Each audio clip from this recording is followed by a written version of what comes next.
تو نماز جنازہ کے دو رکن ہوتے ہیں، یعنی ایک تو 4 تکبیریں پڑھنا اور قیام کرنا۔ قیام کی سنت مؤکدہ 3 ہوتی ہیں: ثنا، درود پاک، میت کے لیے دعا۔ آپ سب لوگ یہ چیز جانتے ہیں، لیکن ان کی اہمیت اتنی زیادہ ہے کہ اگر بارگاہ الہی میں آپ کی یہ حاضری قبول ہو جائے تو میت کو بھی اللہ تعالیٰ بخش دیتا ہے۔ اس لیے نماز جنازہ کو کوئی ایسا کام نہ سمجھیں کہ ہلکا پھلکا کام ہے، اس سے کیا ہوتا ہے، نہیں، اس سے بعض اوقات تو میت کی مغفرت ہوتی ہے، بعض اوقات میت کے صدقے ہماری مغفرت ہو جاتی ہے۔ تو نماز جنازہ کا میں سوالیہ انداز میں بھی آپ کے سامنے رکھوں گا، چونکہ زیادہ تر سمجھنے والے اس انداز میں سمجھتے ہیں۔ غائبانہ نماز جنازہ ادا کی جا سکتی ہے کہ نہیں؟ اس کا جواب یہ ہے کہ غائبانہ نماز جنازہ کا کوئی تصور نہیں ہے۔ حضور علیہ السلام نے نجاشی کی ادا کی تھی تو حضور کے سامنے تو ساری کائنات ہے۔ حضور کے بعد کتنے غائبانہ نماز جنازہ ہوئیں، کتنی جنازے ہوئے جن کا پتہ ہی نہ چلا، لیکن کبھی کسی صحابی نے غائبانہ نماز جنازہ نہ پڑھا، کیونکہ وہ جانتے تھے اگر یہ جائز ہوتا تو وہ پڑھتے۔ وہ جانتے تھے حضور کی خاصیت ہے، جیسے تہجد ہمارے لیے پڑھنا نفل ہے، کیا ہے، اور حضور علیہ السلام کے لیے پڑھنا ضروری ہے۔ حضور پر تہجد بھی واجب ہے، ضروری ہے، اور ہمارے اوپر تہجد واجب نہیں ہے۔ تو ہمارے لیے 5 نمازیں ضروری ہیں، حضور کے لیے 6 نمازیں ضروری ہیں۔ ہاں، تو اس لیے حضور کے لیے خاصیت ہے کچھ چیزیں، مثلا ہمارے لیے قرآن پاک کہتا ہے 4 شادیاں بیک وقت کر سکتے ہیں، مثنا و ثلاث و رباع، 4، اس سے زیادہ بیک وقت کوئی نہیں کر سکتا۔ بات سمجھ آ رہی ہے؟ اور اسی قرآن پاک 22ویں پارے کو اٹھائیں تو اللہ فرماتا ہے خالصۃ لک من دون المؤمنین، محبوب تو جائے جتنی مرضی شادیاں کر لے، یہ خالص تیرے لیے بات ہے۔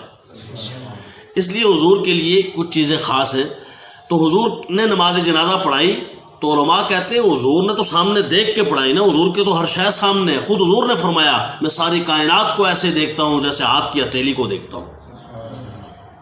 اور قرآن پاک میں اس چیز کا کتنی مرتبہ ذکر ہوتا ہے، اور میں آپ کو ہمیشہ بتاتا بھی رہتا ہوں، اللہ تبارک و تعالیٰ کے حبیب صلی اللہ علیہ وسلم تو وہ ہیں کہ بندے تو رہے بندے، اللہ کے حبیب ان کے خیالات سے بھی واقف ہوتے ہیں۔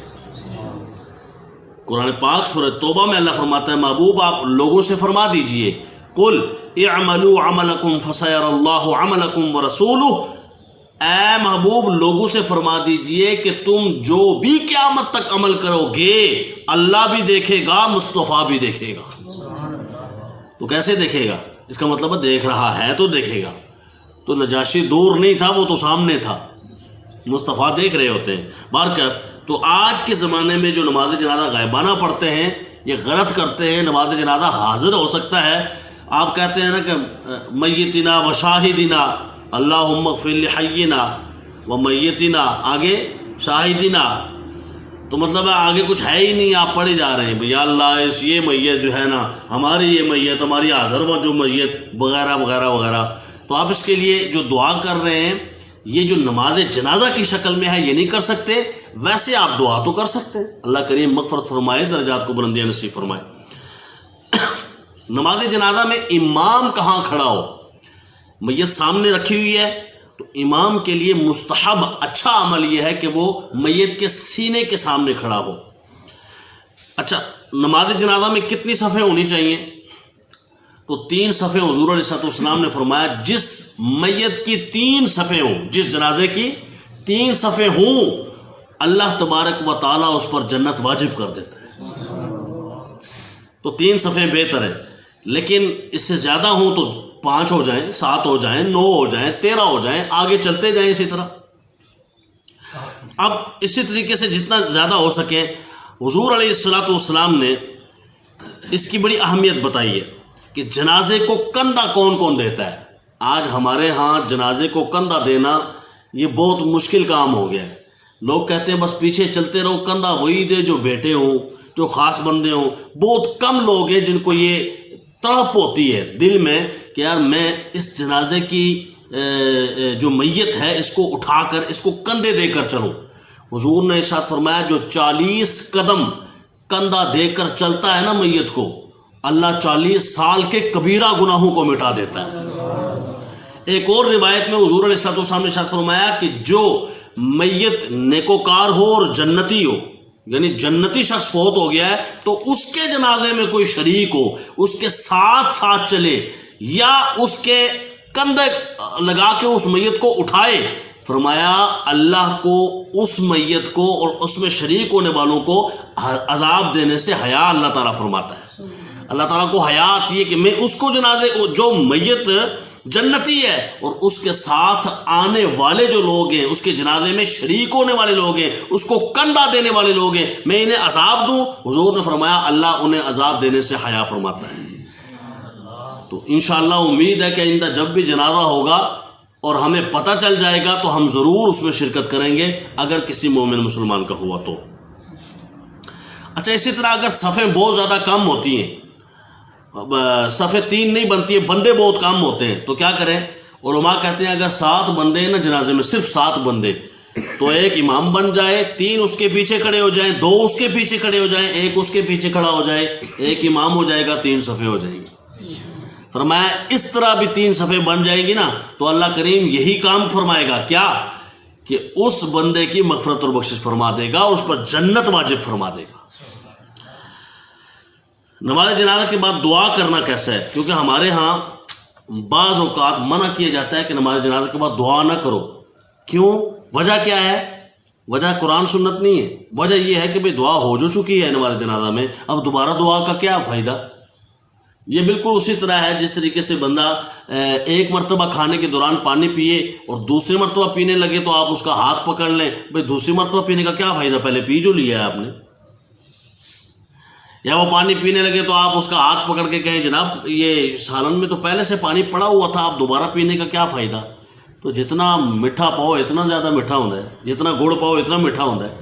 تو بھئی دعائیں جتنی مرتبہ، حضور علیہ السلام کی حدیث ہے اذا صلیتم علی المیت فاخلصوا له الدعاء، جب نماز جنازہ پڑھ چکو تو خاص طور پر، خالص طور پر میت کے لیے دعا کیا کرو۔ یہ حدیث پاک ہے، سیاستہ کی حدیث ہے۔ اب اس حدیث پاک کو لے کے لوگ پتہ کیا کہتے ہیں، نہیں اس سے مراد یہی ہے کہ میں نماز جنازہ پڑھو تو بیچ میں دعا کرو۔ بیچ میں تو دعا ہوتی ہی ہوتی ہے، نماز جنازہ پڑھو تو بیچ میں دعا کرو، تو پھر یہ کیوں نہیں کہا نماز جنازہ پڑھو تو بیچ میں ثنا پڑھو؟ ثنا بھی پڑھی جاتی ہے نا، بیچ میں درود پڑھو، اس کا کیوں نہیں کہا؟ یہ کیوں کہا کہ نماز جنازہ پڑھو تو دعا کرو؟ بھائی بات یہ ہے کہ بیچ والی دعا کی چونکہ بات نہیں ہو رہی، اگر بیچ والی بات کی بات ہو رہی ہے تو پھر یہ بھی ہوتا کہ جب نماز جنازہ پڑھو تو ثنا پڑھو، پھر درود پڑھو، پھر جناب والا کیا پڑھو، دعا کرو۔ یہ بات نہیں ہو رہی، بات ہو رہی ہے فخلصوا له الدعاء۔ فا یہ بیچ میں، فا کا بھی کوئی ترجمہ بنتا ہے کہ نہیں بنتا ہے؟ سادہ لفظوں میں بتاؤں تو یوں بنتا ہے، قرآن کہتا ہے فَإِذَا قُضِيَتِ الصَّلَاةُ فَانتَشِرُوا، جب تم نماز پڑھ چکو تو منتشر ہو جاؤ، فانتشروا۔ اب اس کا کیا مطلب ہے؟ یعنی نماز پڑھتے پڑھتے بیچ میں ہی منتشر ہو جاؤ؟ پڑھ چکو تو پڑھ لو تو منتشر ہو جاؤ۔ اسی طرح فَإِذَا طَعِمْتُمْ فَانتَشِرُوا، یہ بھی قرآن پاک کی آیت ہے، جب تم کھانا کھا چکو تو منتشر ہو جاؤ۔ ٹھیک ہے، اٹھ جاؤ، کھانا کھا چکو تو اس کا مطلب یہ ہے کہ کھانے کے دوران ہی اٹھ کے بندہ بھاگ جائے؟ نہیں۔ اسی طرح یہاں بھی فرمایا فَخْلِصُوا لَهُ الدُّعَاءَ إِذَا صَلَّيْتُمْ عَلَى الْمَيِّتِ فَخْلِصُوا لَهُ الدُّعَاءَ، جب میت پر نماز پڑھ چکو تو خالص اس کے لیے دعا کرو، جس طرح میں اور آپ نماز پڑھنے کے، جنازہ پڑھنے کے بعد پھر سے دعا کرتے ہیں۔